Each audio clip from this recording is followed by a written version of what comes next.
नमस्कार दोस्तों, 12th fail किताब के चैप्टर 14वें में आपका स्वागत है। चैप्टर 14 मनोज ने कोर्स की किताबों को किनारे कर दिया और विवेकानंद के साहित्य को पढ़ना शुरू कर दिया। उसकी सेकेंड ईयर की परीक्षा नजदीक आ रही थी, लेकिन उसके भीतर देश सेवा की आग लग चुकी थी। उसे लगा कि इसके लिए विवेकानंद केंद्र से बेहतर कुछ नहीं हो सकता, इसलिए पीएससी का विचार पीछे छूटने लगा।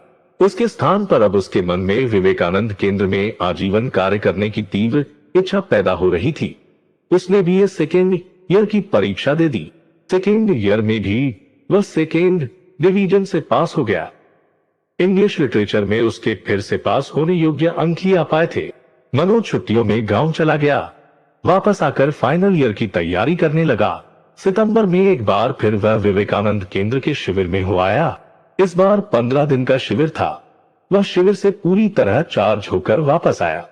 वापस आकर उसने विवेकानंद का साहित्य पढ़ना शुरू किया। उसने अपनी डायरी में लिखा, विवेकानंद को पढ़ने का प्रयास किया, जरा सा 6-7 किताबें पढ़ी हैं बस। अब इसके आगे मुझ में दम नहीं, बिल्कुल साहस नहीं कि आगे पढ़ सकूं। मन में आग लगी है, तन जल रहा है। उठते बैठते हर समय विवेकानंद केंद्र का कार्यकर्ता बनने की अदम्य इच्छा उभर रही है। यह इच्छा कुछ इस कदर बलवती हो रही है कि मुझे वह दिन दूर नहीं लगता जब मैं स्वयं को राष्ट्र को समर्पित कर दूं। इस नई मंजिल के आकर्षण से उसके मन में 10-15 दिनों तक खलबली मची रही। मनोज के पैसे खत्म हो गए। वह गांव चला गया। माँ और छोटी बहन रजनी गांव में नहीं थी।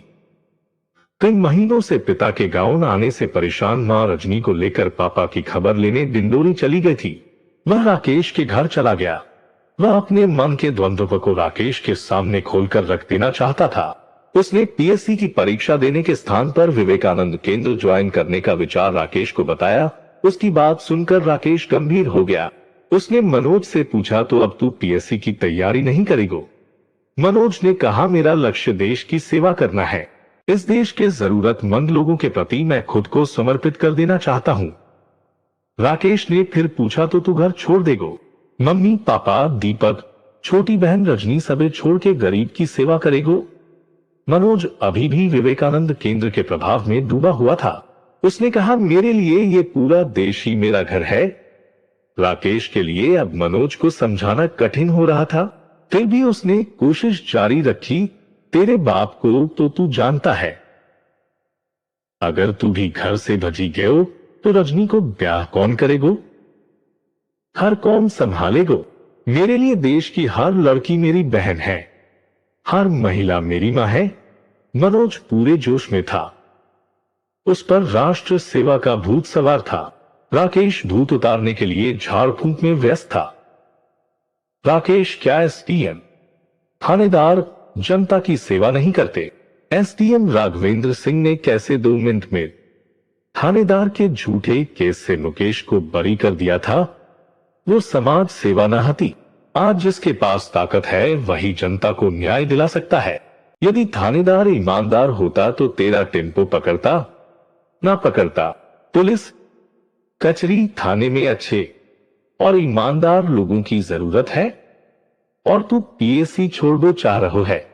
पढ़बे की दम ना बची का, बहाने ना बना। राकेश का यथार्थ करवा होता जा रहा था। मनोज की योग्यता को ललकार रहा था। राकेश उसे उम्मीद नहीं थी कि सीधा सरल राकेश उसके पीएससी छोड़ने के फैसले से इतना उग्र हो सकता है।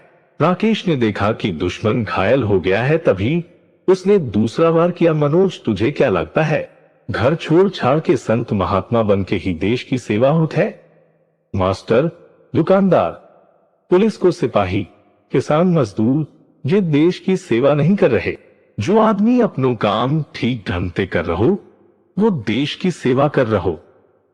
जो अपनों काम ईमानदारी से नहीं कर रहो वो देश की सेवा नहीं कर रहो। चाहे वो फिर कलेक्टर हो, एसपी हो, चाहे किसी मर्द को मेहनत, देश की सेवा करने के लिए पीएससी में पास होना जरूरी है। तुझे एसडीएम बन के ही देश की सेवा करना चाहिए, नहीं तो ऐसे मठ आश्रम में अपनी जिंदगी से भागने वाले तमाम लोग टाइम काट रहे हैं। वृंदावन प्रयाग में कई अपराधी पुलिस से बचने के लिए साधु बने बैठे हैं। मनोज को उम्मीद नहीं थी कि राकेश उसे ध्वस्त करने की तैयारी करके बैठा है। पर उसके दिमाग में राकेश ने हलचल मचा दी। उसने अपने मन की दशा को समझते हुए और अपने डगमगाते हुए संकल्प को विराम देते हुए राकेश से कहा, राकेश, मेरा उद्देश्य किसी भी तरह देश की सेवा करना है। तू सही कह रहा है। पीएससी की तैयारी से भागना कायरता होगी। लोग यही कहेंगे कि मुझ में परीक्षा पास करने की दम नहीं थी, इसलिए तैयारी छोड़ दी। मुझे पहले अपनी योग्यता एवं क्षमता को जांचना है, इसलिए मैं पीएससी में सिलेक्ट होकर ही देश की सेवा करूंगा। मनोज ने फिर से अपनी छूटी हुई राह थामने का निर्णय ले लिया। उसका द्वंद्व समाप्त हो गया। पीएससी में सफल होना ही एकमात्र लक्ष्य था अब उसका। माता पिता के डिंडोरी से न आने के कारण मनोज माता पिता से मिलने डिंडोरी चला गया। डिंडोरी में एक सरकारी क्वार्टर में माता पिता और रजनी रह रहे थे। पता चला कि पिता सस्पेंड हो चुके हैं। पिता को आधा वेतन ही मिलता है, जिससे बड़ी मुश्किल से गुजारा हो पा रहा है। पूछने पर पिता ने कहा, मैं डिप्टी डायरेक्टर को बर्बाद कर दूंगा। मैं हार नहीं मानूंगा। मैं ईमानदार हूं, वे सब बेईमान हैं। मैं सबको ठिकाने लगा दूंगा। मैंने प्रधानमंत्री को पत्र लिखा है, मैंने राष्ट्रपति को भी पत्र लिखा है।